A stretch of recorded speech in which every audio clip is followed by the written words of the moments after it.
అందరికీ ఒక మనవి, ఒక ప్రకటన. మరి దైవజనులు మంచిది అనబడిన ప్రతిదాన్ని వారు ప్రతి ఒక్కరికి అందాలని వారు తెలియజేస్తారు. సువార్త అందరికి మంచిది అందాలని జెప్పేసి వారి జీవితాన్ని సమర్పించేశారు దాని కొరకు. మరి హోమియోపతి ద్వారా కొన్ని వేల మంది డాక్టర్ గారి దగ్గరికి వెళ్తే, సతీష్ కుమార్ గారి దగ్గరికి వెళ్తే ఆయననే చెప్తారు. కొన్ని వేల మందిని ఓఫీర్ గారు నా దగ్గరికి పంపించారని చెప్పేసి. మంచిది అనబడిన ప్రతిది వారు ప్రమోట్ చేస్తారు. మరి అదే విధంగా ఈ మధ్య కాలంలో మరి దైవజనులు అయ్యగారే మరి అనారోగ్యంతో ఉండి స్వస్థత పొంది అద్భుతంగా మరి దేవుని సేవలో మళ్ళీ పునర్జీవంతో మళ్ళీ ముందుకు వచ్చేసారు. అందుని బట్టి దేవుని స్తుతిస్తున్నాను. మరి ప్రతి ఒక్కరికి కూడా మరి తెలియజేస్తున్నటువంటి ఒక విషయము క్యూర్ సెల్ అనేది మరి దైవజనులు వాడి దాని ద్వారా అనేక మందికి కూడా తెలియజేశారు. మీరు వినే ఉంటారు. అయితే అయ్యగారు మీరు మాట్లాడిన వీడియోను కొంతమంది విని నాకు కాల్ చేసి అది ఏఐ ద్వారా క్రియేట్ చేసి తీసుకొచ్చారా అని అడుగుతా ఉన్నారు. అయితే అది ఏఐ కాదు అని చెప్పేసి చెప్పడానికి. అయితే అయ్యగారు మీరు మీ మాటలో ఒకసారి తెలియచేయండి. ఏం మేలైంది దీని ద్వారా? నేను ఇది వాడబట్టి 15 రోజులు అయింది అంతే.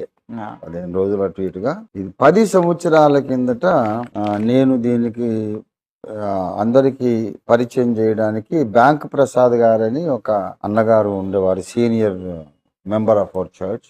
ఇప్పుడు ప్రెసెంట్లీ మా Sunday school superintendent Sulakshana Palkuri వాళ్ళ యొక్క నాన్నగారు.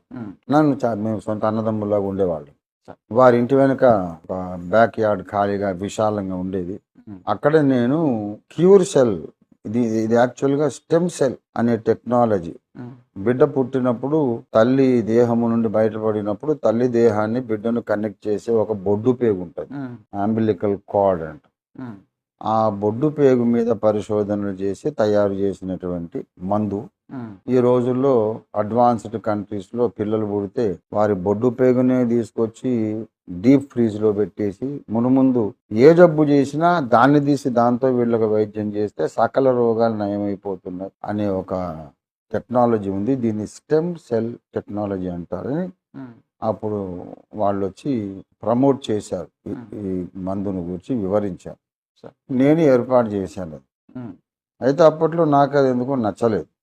ఇప్పుడు నేను పుట్టినప్పుడు నా బొడ్డు పేగు అయితే తీయలేదుగా, కనుక నాకెట్లా పనిచేస్తుంది? ఎవరి బొడ్డు పేగు ఎవరి తల్లి పేగు వానికి పనిచేస్తుంది అంటే అర్థం ఉంది, కానీ ఎక్కడో ఎవరి తీసుకొచ్చి నాకెలా పనిచేస్తుంది అని నేను మిడిమిడి అవగాహన, ఇన్కంప్లీట్ అండర్స్టాండింగ్ తో నేను ప్రశ్న అడిగితే వాళ్ళు కూడా పాపం మామూలు మనుషులు వచ్చారు, ఒరిజినల్ సైంటిస్టులు అయితే రాలేదు. సో వాళ్ళు నాకు చెప్పలేకపోయారు. పెద్దలను అడిగి కనుక్కొని చెప్తాం సార్ అని అన్నారు, అటే పోయారు. నాకు అప్పుడు మంచి నిండు ఆరోగ్యం ఉంది, 100